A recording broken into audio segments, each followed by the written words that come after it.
동산교회 시간. 이 시간 말씀에는 물된 동산교회 담임 조병선 목사님입니다.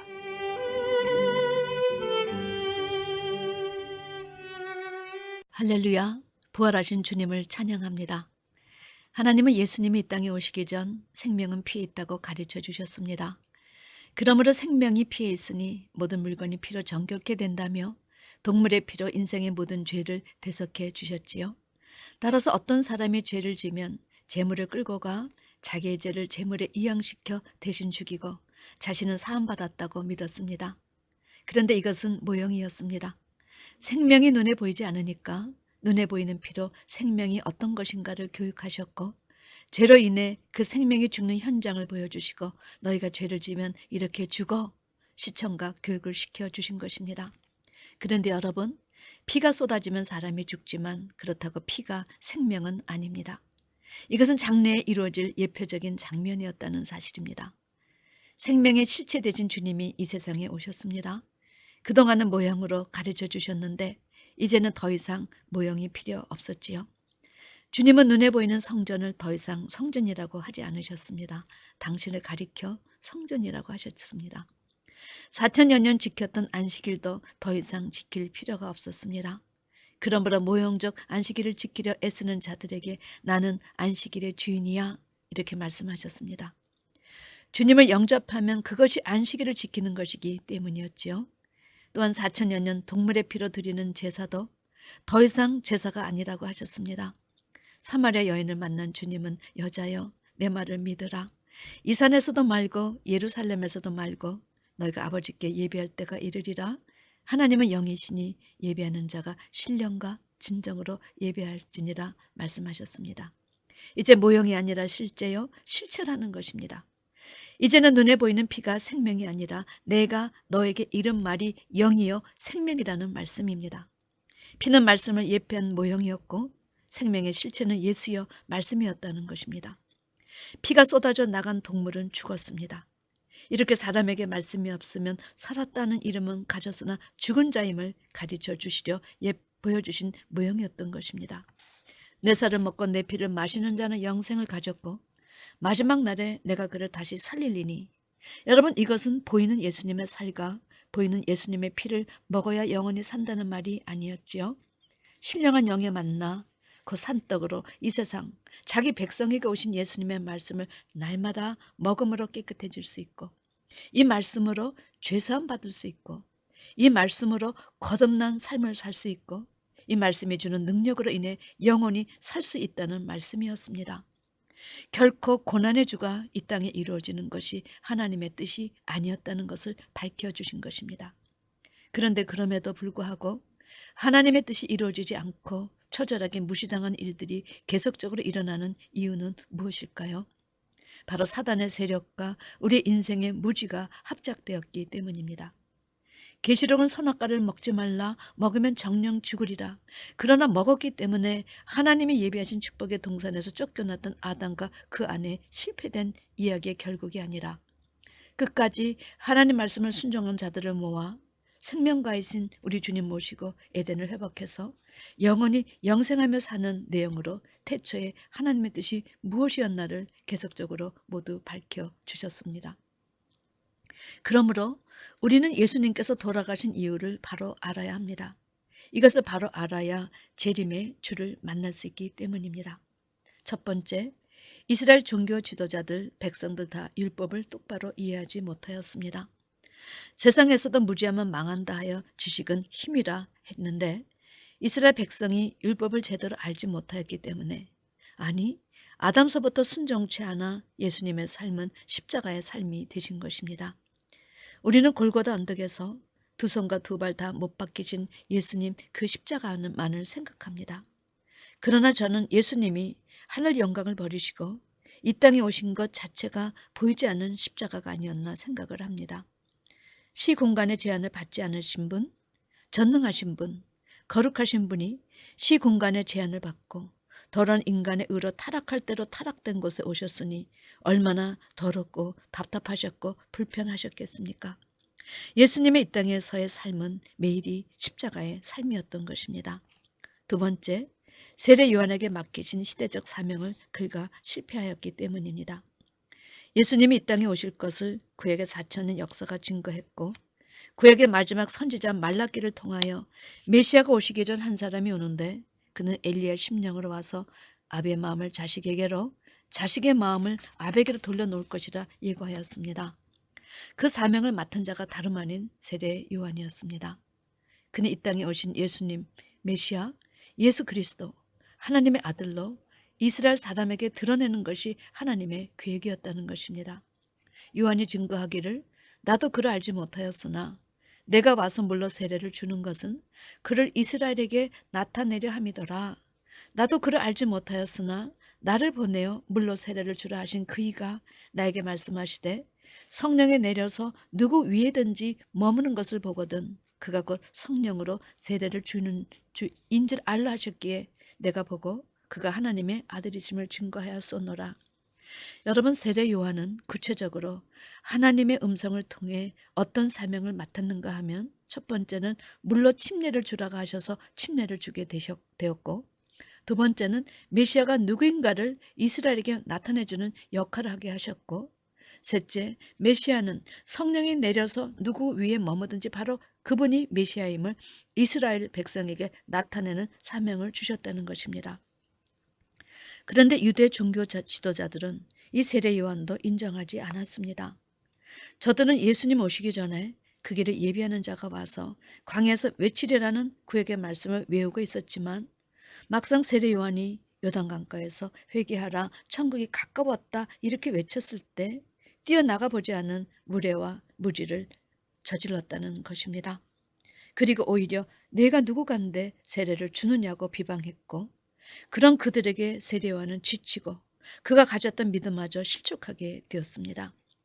세례 요한은 하나님께로부터 직접 음성을 듣고 성령이 머무르시는 것을 보고 하나님의 어린 양이로다 나는 저번에 신들매 풀기도 감당하기 어렵다 이렇게 고백을 하며 이스라엘 사람에게 예수를 증거하였던 자였습니다. 그러나 요한이 감옥에 갇히고 나서 제자들에게 어떤 말을 했습니까? 오실 그이가 당신이니까? 하나님의 음성을 듣고 그 음성 내용대로 예수님의 머리 위에 성령이 내리신 것을 직접 보고 입으로 증거한 그가 여러분 시험이 들어 이런 답답한 질문을 한 것입니다. 그 세례 요한은 어이없게 한 여인의 복수로 목이 잘린 채 안개처럼 사라졌습니다. 이스라엘 사람들에게 예수님을 바로 소개해야 할 두 증거자인 종교 지도자들과 세례 요한의 실패는 이스라엘 백성을 바로 인도하지 못하였고 이것이 주님을 영광의 주로 실현하지 못하고 고난의 주로 실현하는 그런 실패의 요인이 되었습니다. 세 번째, 보이지 않는 주님의 십자가가 있었다는 사실입니다. 우리는 보이는 십자가만 바라보아서는 안 됩니다. 보이지 않는 십자가를 바라볼 수 있어야 합니다. 고난의 주가 실현되기까지 예수님께서 지신 보이지 않는 십자가는 여러분 어떤 것일까요? 예수님의 구속사역을 방해하기 위한 사단의 전략은 정말 너무너무 무서웠습니다. 첫 번째는 잉태되시고 태어나실 때 고난을 받으셨습니다. 그는 왕의 후손이나 제사장 집에서 태어나신 것이 아니라 평범한 목수의 아들로 그것도 태어날 것이 없어 마구간에서 태어나셨습니다.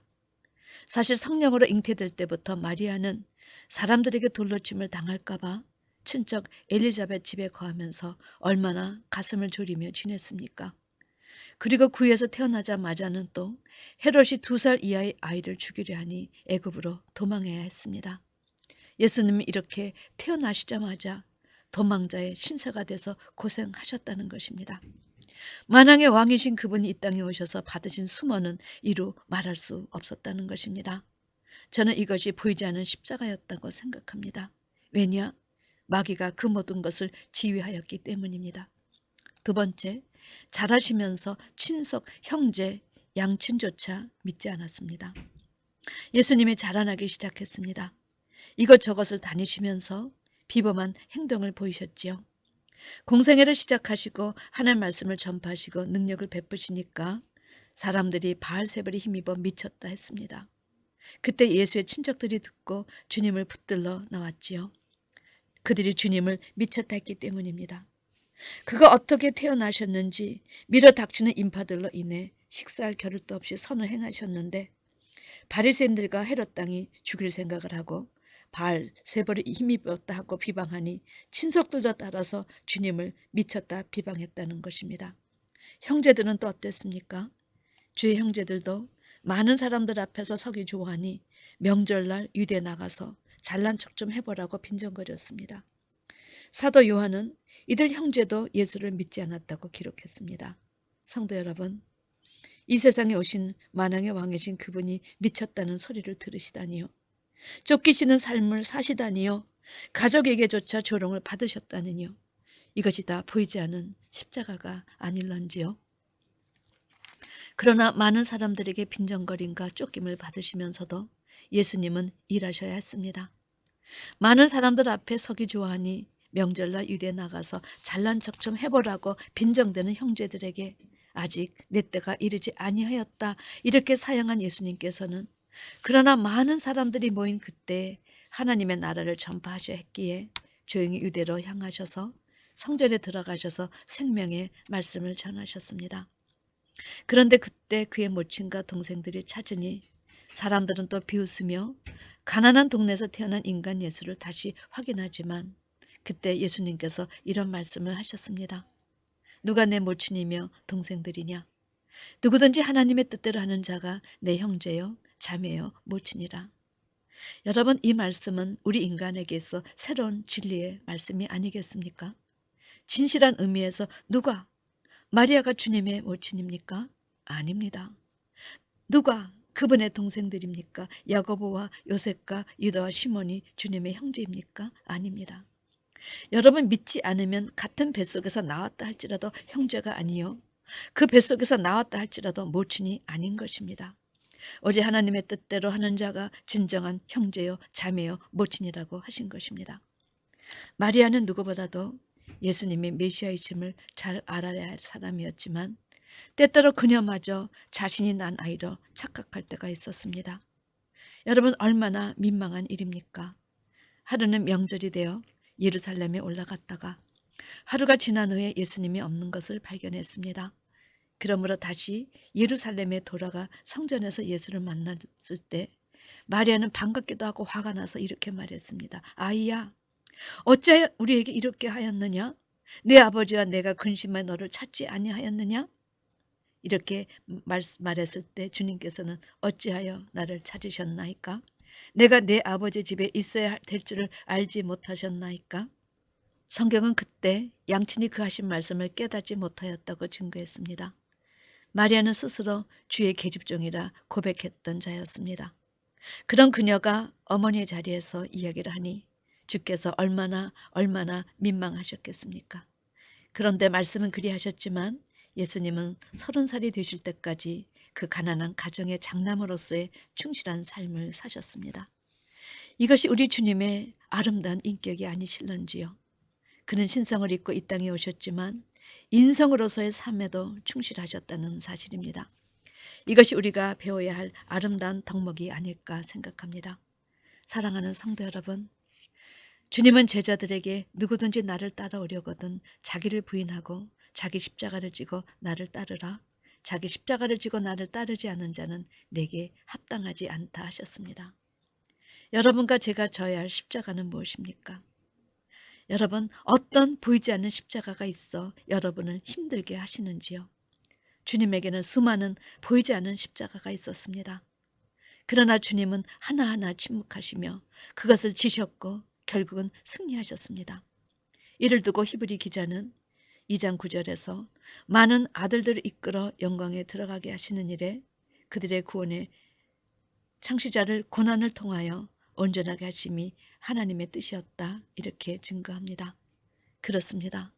지금도 여전히 사단이 우리를 방해합니다. 그러나 우리가 말씀에 무지하면 자기도 모르게 사단과 합작하게 되지만 우리가 말씀에 바로 서면 오히려 우리가 사단을 대적할 수 있는 것입니다. 부디 말씀에 바로 서서 사단과 합작하는 일로 하나님의 경륜과 뜻을 방해하지 않고 오히려 순종하고 받드는 여러분과 제가 되기를 주님의 이름으로 축원합니다. 아멘.